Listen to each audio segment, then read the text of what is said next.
இந்த நாளிலுமாய் கூட ஆண்டவர் கொடுக்கிற ஒரு மங்களகரமான வார்த்தை 1 கொரிந்தியரின் புஸ்தகம் 1ஆம் அதிகாரம் 18வது வசனத்தை படியுங்கள். 1 கொரிந்தியர் 1ஆம் அதிகாரம் 18வது வசனம். 1 கொரிந்தியர் 1:18. சிலுவையை பற்றிய உபதேசம் கெட்டுப் போகிறவர்களுக்கு பைத்தியமாய் இருக்கிறது, ரட்சிக்கப்படுகிற நமக்கோ அது தேவ பலனாய் இருக்கிறது. ஆமென். ஒரு நிமிடம் ஜெபம் பண்ணுவோம். நல்ல பிதாவே, உம்மை ஸ்தோத்திரிக்கிறோம். இந்த வசனத்தை தியானிக்கும் பொழுது எங்கள் இருதயமெல்லாம் கொழுந்து விட்டெறிய உதவி செய்யும். நீங்க பேசுங்க, நாங்க கேட்கட்டும். ஆவியானவர் கிரியை செய்வீராக. அடிமை சிலுவையில் மறைத்து பரிசுத்த ஆவியானவர் பேசுவீராக. வசனத்தின் ஆழங்களை, ரகசியங்களை புரிந்து கொள்ள ஞான இருதயத்தையும் வேத வெளிச்சத்தையும் கொடுப்பீராக.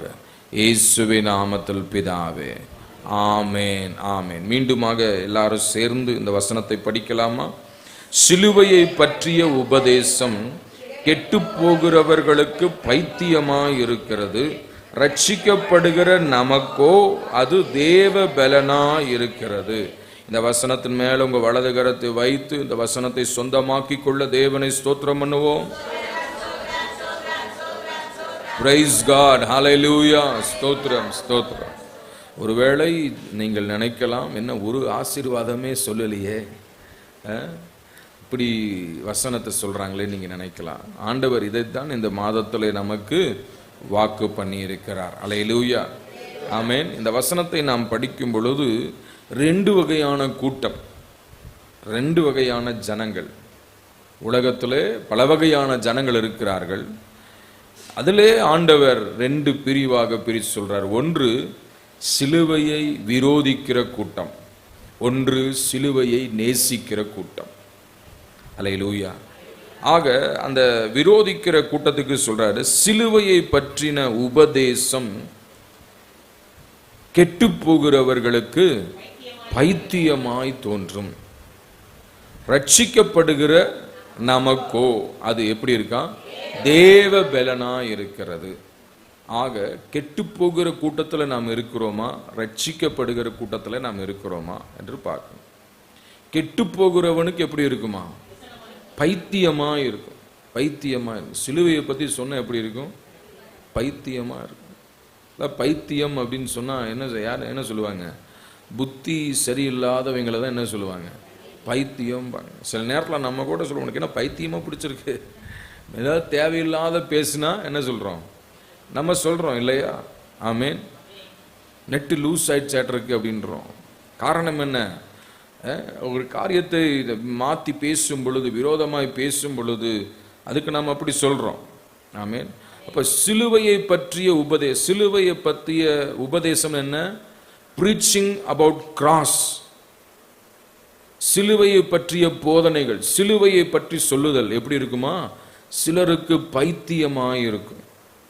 பைத்தியம்னா அதை யாராவது ஃபாலோ பண்ணுவாங்களா? பண்ண மாட்டாங்க. ஆனா ரட்சிக்கப்படுகிற நமக்கோ என்னவா இருக்காது? தேவ பலனாய் இருக்கிறது. ஹல்லேலூயா. ஸோ அந்த 2வது பாயிண்டை பத்தி தான் நம்ம தியானிக்க போகிறோம். ரட்சிக்கப்படுகிற நமக்கோ இது என்னவா இருக்கா? தேவ பலனாய் இருக்கிறது. ஹல்லேலூயா. சிலுவை என்று சொல்லும் பொழுது இந்த சிலுவை எப்படி ஒரு புனித சின்னமாக மாறினது, சிலுவை எப்படி ஒரு புனிதமாக மாறினதுன்னு சொன்னா, சிலுவையிலே இயேசு தொங்கினார். ஹல்லேலூயா. சிலுவையை சுமந்தார், சிலுவையிலே அவர் தொங்கினார், சிலுவையிலே அவர் ஜீவனை விட்டார். ஆகவே சிலுவைனா முதல்ல யாருக்குமே பிடிக்காது. சிலுவைனாலே அதை என்ன செய்வாங்க? ஒரு வெறுப்போடு கூட பார்ப்பாங்க. ஏன்னா அது கொலைக்கு ஏதுவான குற்றங்கள் புரிந்தவர்களை தான் அந்த சிலுவையிலே அடித்து கொள்ளுவார்கள். அது ஒரு அவமான சின்னம், அது குற்றவாளிகளை கொலை செய்கிற ஒரு கருவி, ஒரு பொருள். ஆனால் அந்த சிலுவையிலே இயேசு கிறிஸ்து அதை சுமந்தார், அதிலே அவரை ஆணி அடித்து தொங்க வைத்தார்கள், அந்த சிலுவையிலே ஜீவனை விட்டார். அதனாலே அந்த சிலுவை என்னாச்சு? புனிதம். சிலுவை என்று சொன்னால் சிலுவையில தொங்கின இயேசுவை பற்றிய செய்தி ஜனங்களுக்கு பைத்தியமாய் இருக்கும். ஆனால் சிலுவையில் தொங்கின இயேசுவை பற்றிய செய்தி ரட்சிக்கப்படுகிற கூட்டத்துக்கு எப்படி இருக்குமா? தேவ பலனாய் இருக்கும். அல்லேலூயா. அப்போஸ்தலனாகிய பவுல் சொல்றாரு பாருங்க, அவருடைய அனுபவத்தை இங்கே சொல்லுகிறார்.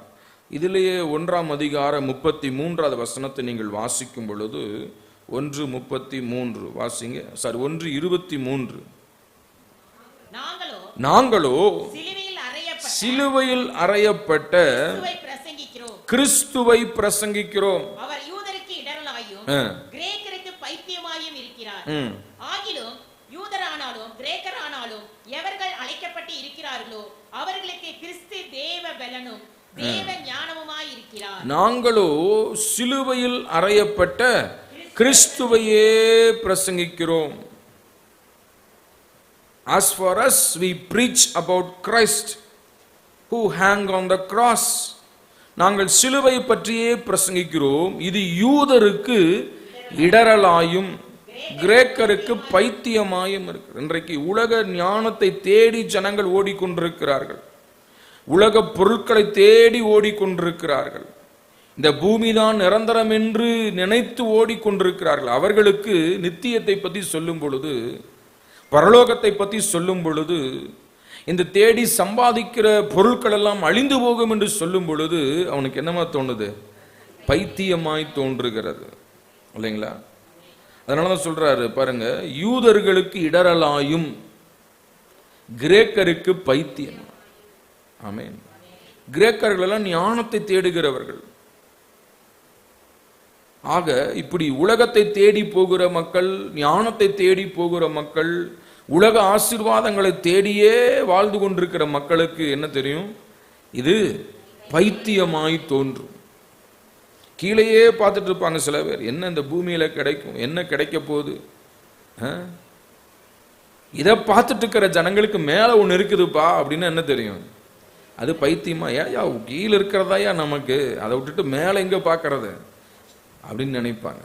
அதான் பைத்தியமாய் தோன்றும். ஆனா தேவ பிள்ளைகள் எதை பார்க்கணும்? பரலோகத்தை பார்க்கணும், நித்தியத்தை பார்க்கணும். இந்த பூமியை பெருசா நினைக்க கூடாது. இந்த பூமியில நமக்கு கொஞ்ச காலம்தான், 60 வயசு 70 வயசு 80 வயசு. அதுக்கப்புறம் நம்ம எங்க போறோம்? பரலோகத்துக்கு போறோம். ஆகவே அதை குறித்து நம்ம தியானிக்கணும், அதை குறித்து நம்ம சிந்தி. அதுதான் என்னதான் தேவ பலனாய் இருக்கிறது. ஆகவேதான் பவுல் சொல்லுகிறார், நாங்களோ கிறிஸ்துவை குறித்து, சிலுவையை குறித்தே பிரசங்கம் பண்ணுவோம். ஆகிலும் இந்த சுவிசேஷமானது யூதருக்கு, யூதனானாலும் கிரேக்கனானாலும் எவர்கள் அழைக்கப்பட்டிருக்கிறார்களோ அவர்களுக்கு கிறிஸ்து தேவ பலனும் தேவ ஞானமுமாய் இருக்கிறார். அல்லேலூயா. ஆமா, அழைக்கப்பட்ட ஜனங்களுக்கு, சிலுவையை அண்டி வருகிற நாடி வருகிற ஜனங்களுக்கு இயேசு கிறிஸ்து எப்படி இருக்கார்? தேவ பலனும் தேவ ஞானமுமாய் இருக்கிறார். அல்லேலூயா. ஆமா, தேவ பலன் தேவ ஞானம் எங்கிருந்து வருது? சிலுவையிலிருந்து வருது. அல்லேலூயா. அடுத்தது சொல்றாரு பாருங்க, இன்னொரு வசனத்தை படிங்களேன். 1 கொரிந்தியர் 2ஆம் அதிகாரம் 2வது வசனம் படிங்க. 1 Corinthians chapter 2 verse 2. இயேசு கிறிஸ்துவை சிலுவையில் அறையப்பட்ட அவரையே அன்றி வேறு ஒன்றையும் உங்களுக்குள்ளே அறியாதிருக்க தீர்மானித்திருந்தேன். பவுலுடைய தீர்மானம் என்னன்னா, இயேசுவை குறித்து தான் சொல்லணுமே ஒழிய வேற எதை குறித்தும் சொல்ல நான் ஆசைப்படவில்லை. இயேசுவை குறித்தே, சிலுவையை குறித்தே சொல்ல நான் தீர்மானித்திருக்கிறேன். I have decided only to teach, only to preach about cross other than anything. மற்றதை குறித்து நான் என்ன செய்ய மாட்டேன்? பேச மாட்டேன். சிலுவையை குறித்தே நான் பேசுவேன். அல்லேலூயா. இன்னைக்கு எத்தனை பேர் சிலுவையை குறித்து பேசுறோம்? சிலுவையில தான் மீட்பு உண்டாய் இருக்கிறது. கல்வாரி சிலுவையில தான் ரட்சிப்புக்கான ஊற்று திறக்கப்பட்டது. அல்லேலூயா. அந்த சிலுவை தான் ஜெயம். சிலுவையில இயேசு ஜெயம் பெற்றார். ஆக சிலுவையை பற்றிய உபதேசம் என்னவா இருக்கான்? தேவ பலனா இருக்கிறது. ஆண்டவர் சொல்றாரு, உலகத்தான் சொல்லுவான் சாப்பிட்டாதாயா பலன்பா. ஆண்டவர் சொல்றாரு, சிலுவையை பற்றிய உபதேசம் உனக்கு பலன்றார். மனுஷன் சொல்றான் அப்பத்தினால் மாத்திரம் மனுஷன் சாப்பிட்டாதான் பிழைப்பான். நான் ஆண்டவர் சொல்றார் அப்பத்தினால் மாத்திரம் அல்ல, அவருடைய வாயிலிருந்து புறப்படுகிற ஒவ்வொரு வார்த்தையினாலும் பிழைப்பான். அல்லேலூயா. சிலுவை என்பது பலன். இந்த சிலுவையில யார் தொங்கினா? இயேசு தொங்கினார். அந்த இயேசு நம்முடைய பலனாய் இருக்கிறார். ஆகவே அவரை குறித்தே நான் பேச நான் தீர்மானித்திருக்கிறேன்.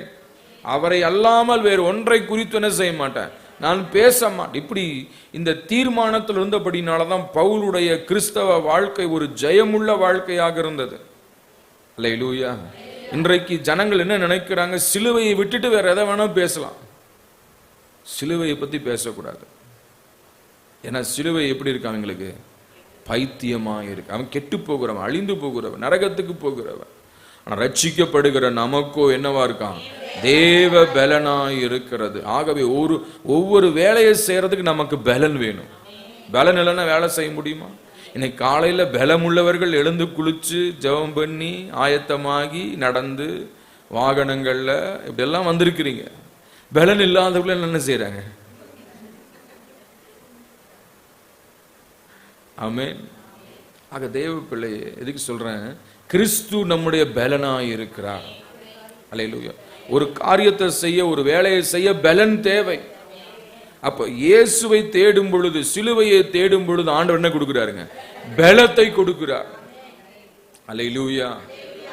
ஆகாப் ராஜா ரதத்துல போறான். ஆகாப் ராஜா என்ன செய்யறாங்க, ரதத்துல போறான்.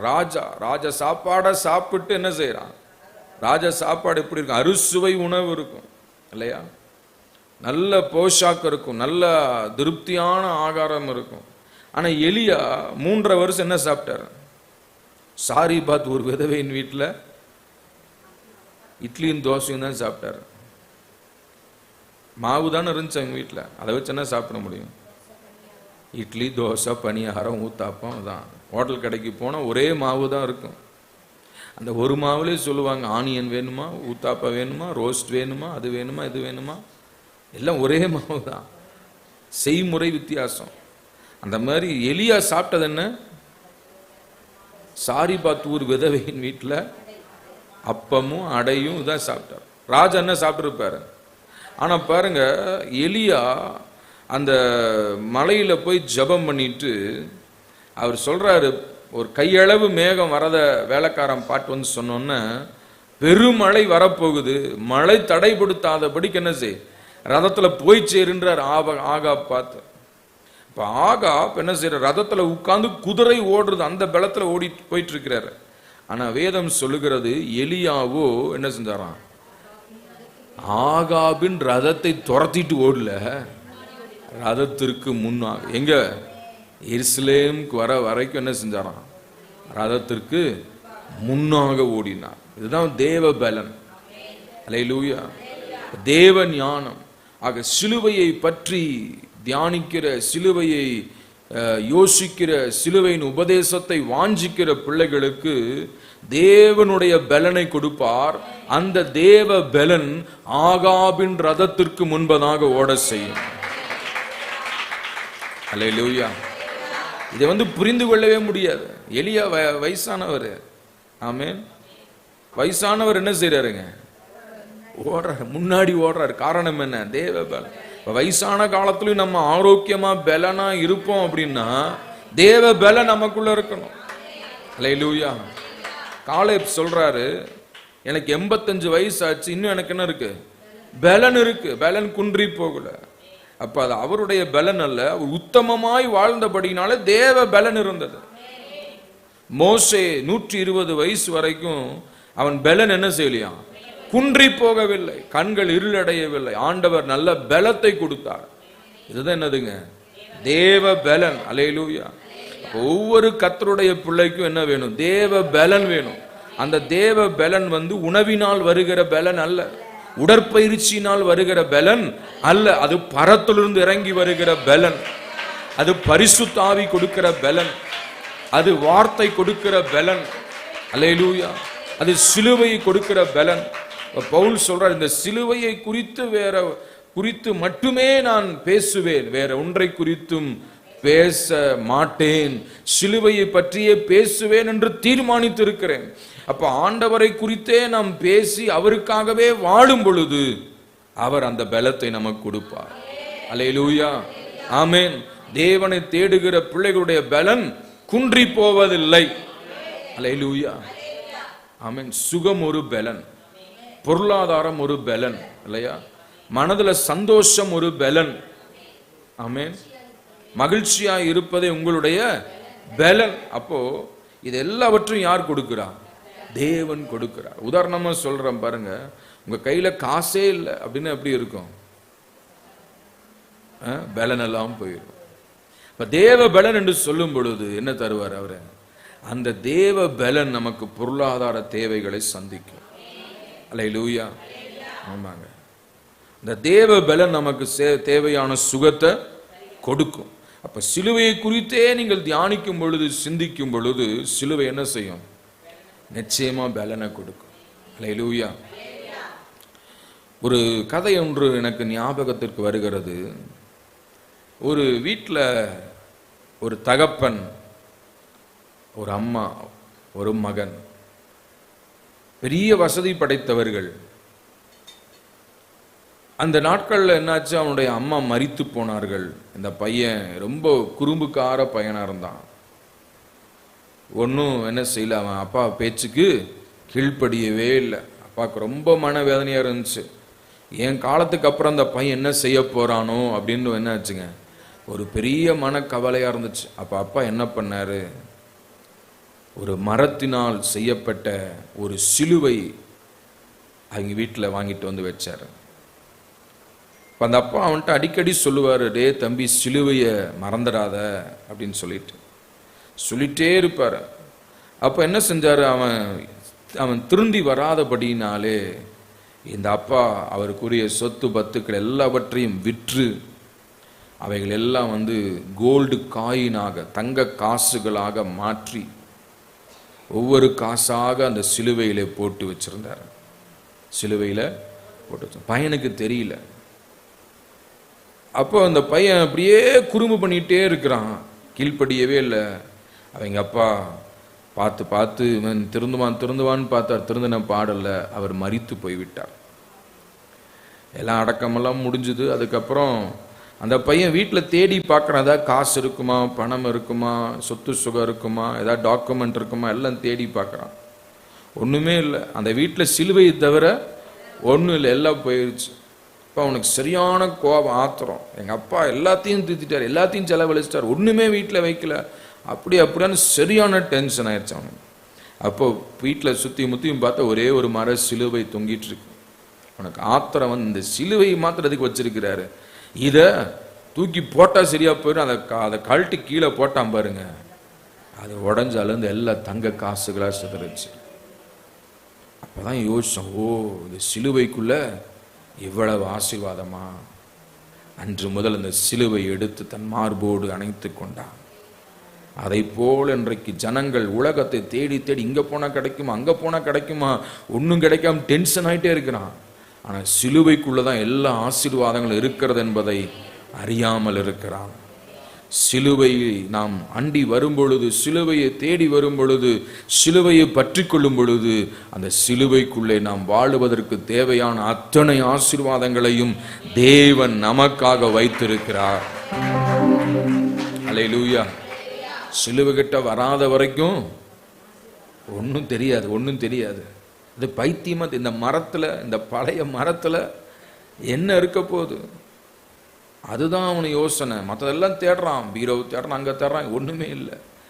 கடைசி அந்த பழைய மரத்தில் தான் அவனுக்கு எதிர்காலமே இருந்துச்சு. அந்த சிலுவையில் தான் அவனுக்கு ஆசீர்வாதமே இருந்துச்சு, சிலுவையில் தான் அவனுக்கு உயர்வே இருந்துச்சு. அல்லேலூயா. அந்த மாதிரி சிலுவையை விட்டுட்டு எங்கே போனாலும் வாழ்க்கை வெறுமையாகத்தான் இருக்கும். ஆனால் சிலுவையை பற்றி கொண்டால் இந்த சிலுவை காப்பாற்றும், இந்த சிலுவை நடத்தும். காரணம் என்ன? சிலுவையிலே உங்களுக்காக எனக்காக ஜீவனை விட்ட இயேசு இருக்கிறார். அல்லேலூயா, ஆமென். அந்த பலன் இன்றைக்கு ஒவ்வொருவருக்கும் தேவையா இருக்கிறது. அந்த பலன் இல்லைன்னு என்ன செய்ய முடியாது, வாழவே முடியாது. அல்லேலூயா, ஆமென். ஆக சிலுவையை பற்றி கொள்ளணும். சிலுவட்ட வந்துட்டு வேற எதுக்கிட்டு என்ன செய்யக்கூடாது. சிலுவையின் அண்டையிலே நின்ற ஜனங்களுக்கு ஒரு எதிர்காலம் இருந்தது. ஆமென். சிலுவை அண்டையில வரும் பொழுது வாழ்க்கைக்கான வழி திறக்கப்படுகிறது. எல்லா சீஷர்களும் இயேசு விட்டு ஓடி போனார்கள். ஒரே ஒரு சீஷன் மாத்திரம் இயேசுவின் சிலுவை அருகே நின்று கொண்டிருந்தான். அவனை பார்த்து ஒரு பெரிய பொறுப்பு ஆண்டவர் கொடுக்கிறார். சீஷனே, அதோ உன் தாய், ஸ்திரீயே அதோ உன் மகன். சிலுவை கிட்ட இருக்கும் பொழுதுதான் வார்த்தை பிறக்குது. அல்லேலூயா.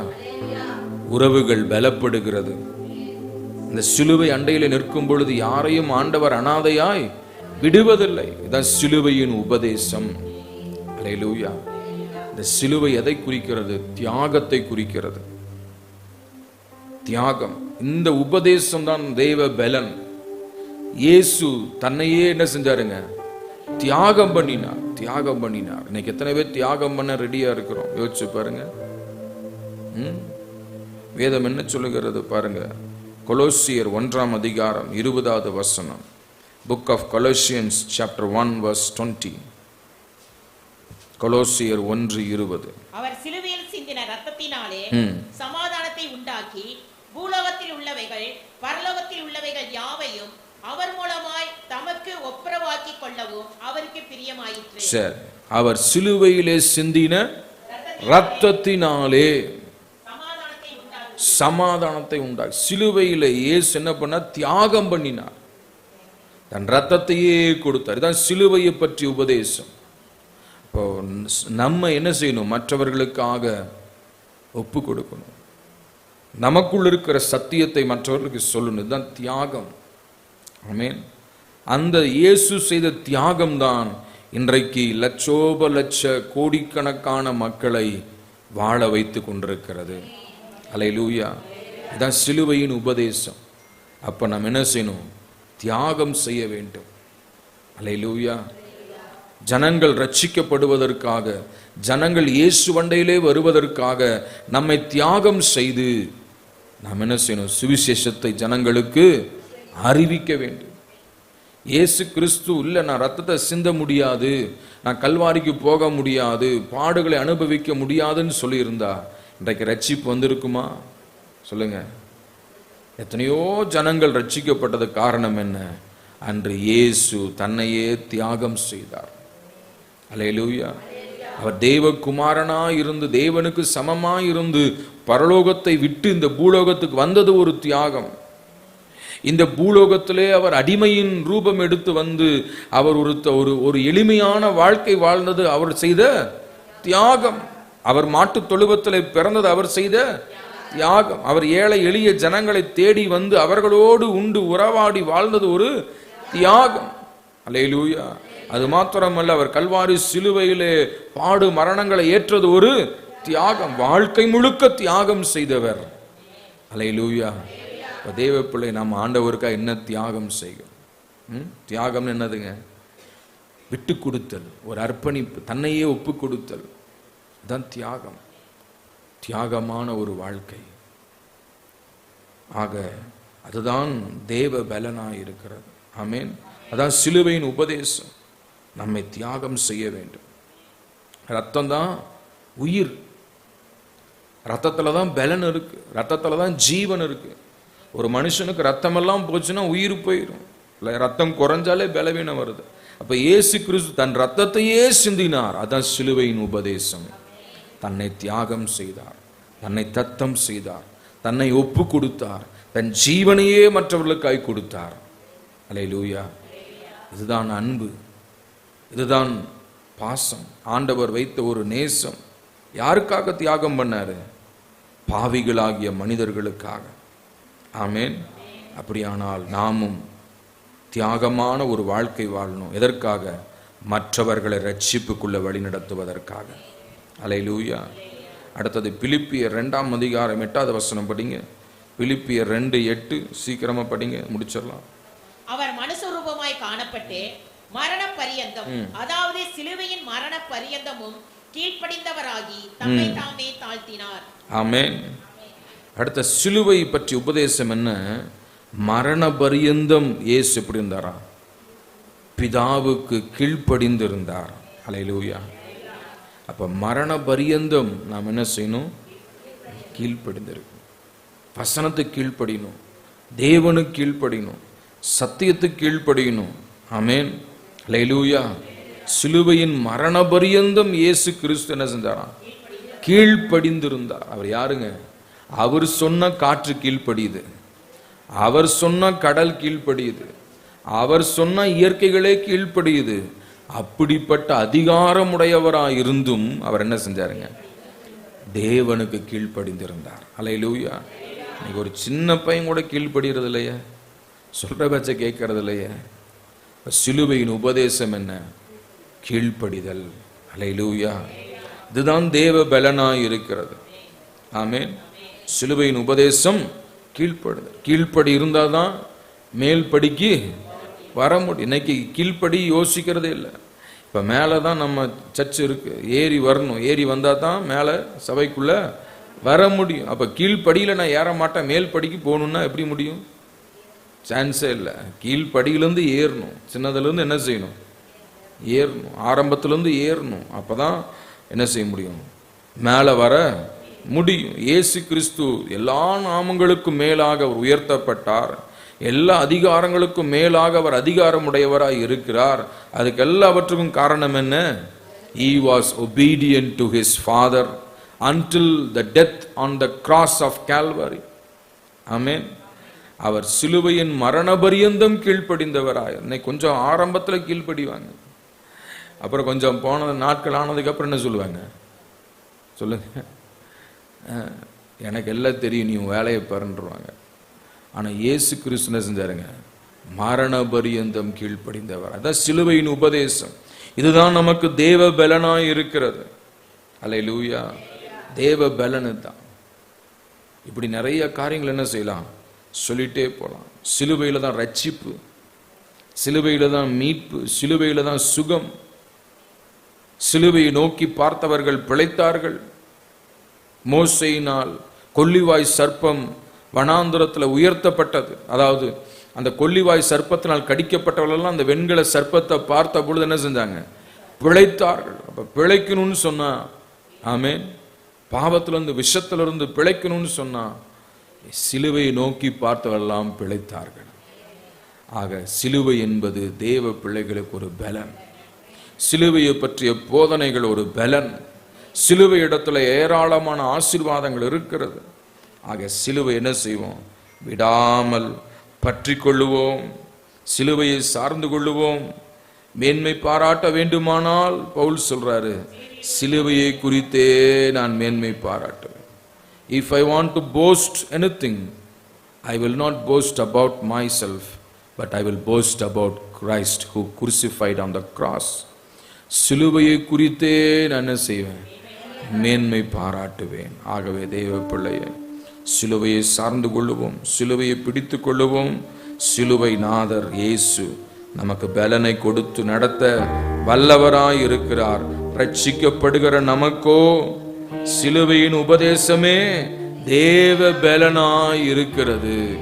இந்த தேவ பலன் கர்த்தருக்காக வாழ வைக்கும், கர்த்தருக்காக ஓட வைக்கும், நித்தியத்தில் கொண்டு போய் சேர்க்கும் என்று சொல்லி இந்த வார்த்தைகளை நிறைவு செய்கிறேன்.